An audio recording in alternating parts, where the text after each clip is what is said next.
স্বামী স্ত্রী কিংবা স্ত্রী স্বামীর লজ্জাস্থানে উত্তেজনাবশত মুখ লাগাতে পারবে কিনা? নাভির নিচের লোমের সীমানা কতটুকু কাটতে হবে? অনেকে বাচ্চা না নেওয়ার জন্য সিজারের সময় নাড় উল্টিয়ে দেয়, এটা কি জায়েজ রয়েছে? হিজড়াদের পর্দার বিধান কি? মেয়েরা হাত পায়ের নখ বড় রাখলে কি নামাজে অসুবিধা হবে? বর্তমান অনেক টেস্ট টিউব বেবি নিচ্ছে, এটা কি ইসলামে জায়েজ আছে? পাক এবং শারীরিক প্রতিবন্ধীদের ক্ষেত্রে সালাতের নির্দেশনা জানতে চাই। বিয়ের ক্ষেত্রে পাত্রের সামনে একজন মেয়ের কতটুকু পর্দা করতে হবে? আমার স্বামী বিয়ে করতে চাইছে, আমি দিতেছি না, আমার কি গুনাহ হবে? অপবিত্র অবস্থায় গাছের ফল ছিঁড়লে গাছের কোনো ক্ষতি হবে কিনা? সৌদি আরবে হাঁটু বাহির করে উজু করে, এটা সঠিক উজু হবে? নাফিজা নুজহা জানতেছেন রাতে নখ কাটা যাবে কিনা? যাবে। গোসলের পর নখ কাটলে কি অপবিত্র হয়ে যাবে? না, হবে না। ফাইসাল, আপনি প্রশ্ন করেছেন অপবিত্র অবস্থায় গাছের ফল ছিঁড়লে গাছের কোনো ক্ষতি হবে কিনা। এর উত্তর হলো অপবিত্র অবস্থায় গাছের কোনো ফল ছিঁড়লে গাছের কোনো ক্ষতি হবে না, এমনকি যিনি ছিঁড়বেন তারও কোনো ক্ষতি হবে না। ফল ছেঁড়ার ক্ষেত্রে পবিত্রতা অপবিত্রতার বিষয়টি কোনো নিষিদ্ধ বা এরকম কিছু নয়, বরং যে কোনো অবস্থাতে আপনি প্রয়োজন হলে গাছের ফল ছিঁড়তে পারবেন। সাদ বিন আব্দুর রহিম, আপনি জানতে চেয়েছেন নাভির নিচের লোমের সীমানা কতটুকু কাটতে হবে? নাভির নিচ থেকে নিয়ে আপনার দোড়ানের চিপায় যে সমস্ত লোম থাকে সবগুলোকেই আপনি কাটবেন যতটুকু সম্ভব, কিছু যদি থেকে যায় তাতে অসুবিধা নেই। রেজাউল করিম জানতে চেয়েছেন বর্তমান অনেক টেস্ট টিউব বেবি নিচ্ছে, এটা কি ইসলামে জায়েজ আছে?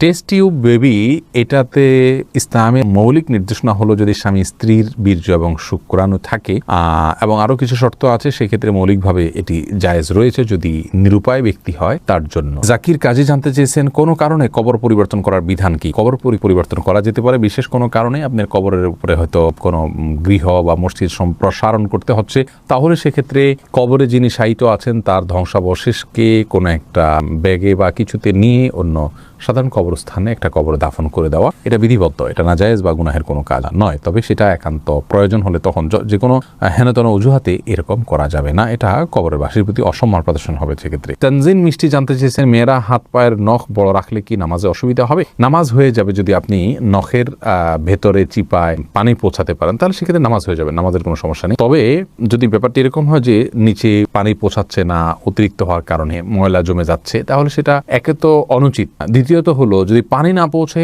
তাহলে সেক্ষেত্রে নামাজই হবে না। যেমন নখ যদি বের হয়ে থাকে তাহলে তলার অংশতে পানি পৌঁছাইতে হবে, কারণ বাইর হয়ে আসে, ওইটা আপনার দৃশ্যমান অংশ হয়ে গেল, অতএব ওখানে পানি পৌঁছাইতে হবে, সেখানে আপনাকে পানি পৌঁছাটা নিশ্চিত করতে হবে। যদি করেন তাহলে সেক্ষেত্রে নামাজ হয়ে যাবে, কিন্তু এরকম করাটা অনুচিত। এমডি জান্নাতুল ফেরদাউস জান্নাত, আপনি জানতে চেয়েছেন বাক এবং শারীরিক প্রতিবন্ধীদের ক্ষেত্রে সালাতের নির্দেশনা জানতে চাই। বাক প্রতিবন্ধী যারা, তারা মুখে যদি কোনোভাবে উচ্চারণ করতে না পারেন তাহলে সেক্ষেত্রে মনে মনে আপনার যেগুলো পাঠ করার কথা সেগুলো পাঠ করবেন এবং রুকু সেজদা স্বাভাবিক অবস্থাতে তিনি করবেন। আর শারীরিক প্রতিবন্ধী যারা, তারা যেভাবে পারেন সেভাবে সালাত আদায় করবেন। আল্লাহ রাব্বুল আলামিন বলেছেন ফাত্তাকুল্লাহ মাসতাতা'তুম, তোমরা আল্লাহকে যতটুকু সাধ্যে কুলায় ততটুকু ভয় করো। অতএব প্রত্যেকে যার সাধ্য অনুযায়ী তার আমলগুলো সম্পাদন করতে হবে। আবু হানিফা আরিফ জানতে চেয়েছেন হিজড়াদের পর্দার বিধান কি? ভাই আবু হানিফা, হিজড়া যারা, তাদের জন্য পর্দার বিধান হলো তারা সাধারণ অবস্থাতে যদি পুরুষের সাথে তাদের সাদৃশ্যটা বেশি হয় তাহলে সেক্ষেত্রে তারা পুরুষদের সাথে দেখা করবেন, মেয়েদের সাথে পর্দা করবেন। আর যদি তাদের শারীরিক গঠন মেয়েদের আলামত, মেয়েদের শরীরের গঠনটা তাদের মধ্যে বেশি থাকে, পুরুষের গঠনটা কম থাকে, তাহলে সেক্ষেত্রে মেয়েদের বিধান তাদের জন্য প্রযোজ্য হবে, তারা পুরুষদের সাথে পর্দা করবেন। এটা হলো একটি মত এবং সবচেয়ে প্রসিদ্ধ এবং গ্রহণযোগ্য মত। এছাড়া হিজড়াদেরকে নিয়ে আরো নানা রকমের মত রয়েছে ওলামায়ে কেরামের। নার্গিস আক্তার জানতে চেয়েছেন মেয়েদের নামাজ ভাঙতির সময়ে কি কি আমল করা যাবে? যখন নামাজ থাকবে না সে সময় তিনি সব কাজ করতে পারবেন, শুধু নামাজ পড়বেন না, রোজা রাখবেন না, স্ত্রী সহবাস করবেন না, তওয়াফ করবেন না, এছাড়া সব কাজ করতে পারেন। কোরআনে কারীম স্পর্শ করা বা তেলাওয়াত করা, স্পর্শ করতে পারবেন না, তেলাওয়াত করার বিষয়টি বিতর্কিত বা এটা নিয়ে আলোচনা রয়েছে, অনেক ওলামায়ে কেরাম এটাকে অনুমোদন দিয়েছেন, সৌদি আরবের স্কলাররা অনুমোদন দিয়েছেন, তবে অন্যান্য ইমামগণ এটার অনুমোদন দেননি। কিন্তু তারা তিনি শুনতে পারবেন, জিকির করতে পারবেন, দুরূদ করতে পারবেন, ইস্তেগফার করতে পারবেন, ইসলামী বই পুস্তক পড়তে পারবেন, এই সমস্ত কাজগুলো করা তার জন্য জায়েজ রয়েছে। তবে শারমিন শিবলি জানতে চেয়েছেন অনেকে বাচ্চা না নেওয়ার জন্য সিজারের সময় নাড় উল্টিয়ে দেয়, এটা কি জায়েজ রয়েছে? সাময়িক যদি হয় এটা তাহলে এটা জায়েজ রয়েছে, যদি স্থায়ী হয় তাহলে এটা জায়েজ নাই। মাহমুদুল হোসেন মিমু, আপনি জানতে চেয়েছেন বিয়ের ক্ষেত্রে পাত্রের সামনে একজন মেয়ের কতটুকু পর্দা করতে হবে? সাধারণ চেহারা, মুখাবয়ব, এটা দেখার নির্দেশনা রয়েছে। রাসূল আকরাম সাল্লাল্লাহু আলাইহি সাল্লাম একজন সাহাবীকে বিয়ের প্রস্তাব দিয়েছেন কোন একজন মেয়েকে, তিনি বলেছেন ফানজুর ইলাইহা, তুমি তাকে দেখে নাও।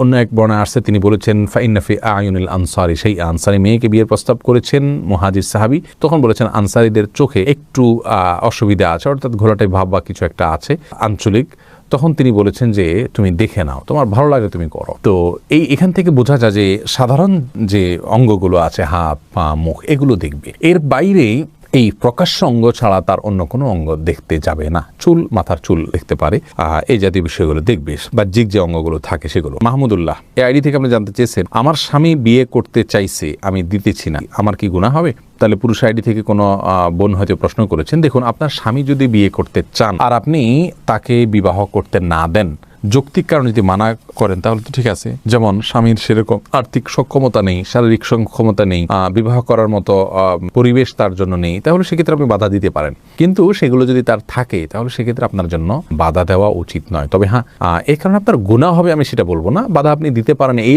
অর্থে যে আপনি সতীন চাচ্ছেন না, আপনি স্বামীর কাজের পরিণাম আপনাদের উভয়ের জন্য ভালো হবে না, সেই দৃষ্টিকোণ থেকে আপনি বাধা দিচ্ছেন, তাহলে আপনি দিতেই পারেন, গুনাহ হবে না। কিন্তু যদি আপনার আল্লাহর বিধানের প্রতি আপনার অবজ্ঞা থাকে এবং অশ্রদ্ধা থাকে, তাহলে সেটি ভিন্ন কথা। সেটার কারণে হলে গুনাহ শুধু হবে না, তার কারণে ঈমানও যেতে পারে। বিল্লাল বাঙালি আপনি জানতে চেয়েছেন, সৌদি আরবে হাঁটু বাহির করে উজু করে, এটা সঠিক অজু হবে? অজু হয়ে যাবে ভাই বিল্লাল, তবে হাঁটুর কাপড় সরিয়ে ফেলা এটা জায়েজ কিনা সেটা হলো মূল প্রশ্নের বিষয়। অজু নিয়ে এটা নিয়ে আপত্তি নেই, হাঁটুর কাপড় উঠায় উজু করলে উজু হয়ে যাবে, বা উজু অবস্থায় হাঁটুর কাপড় উঠে গেলেও উজু থাকবে, নষ্ট হয়ে যাবে না। কিন্তু হাঁটুর উপরে কাপড় উঠানো পুরুষের জন্য এটা জায়েজ কিনা, বিশেষ করে অন্য পুরুষদের সামনে, এই নিয়ে ওলামা একরামের এবং ফোকা একরামের মতো পার্থক্য আছে যে হাঁটু এটা সতরের অংশ কি না। বিশুদ্ধ মত অনুযায়ী এটা সতরের অংশ। তো তবে সৌদি আরবের ওলামা একরাম এবং অনেকের মতেই আপনার হাঁটু এটা সতরের অংশ নয়। যেহেতু এটা সতরের অংশ নয়, যার কারণে এটাও মুক্ত হলে গুনাহ হবে না। এটার একটা যৌক্তিক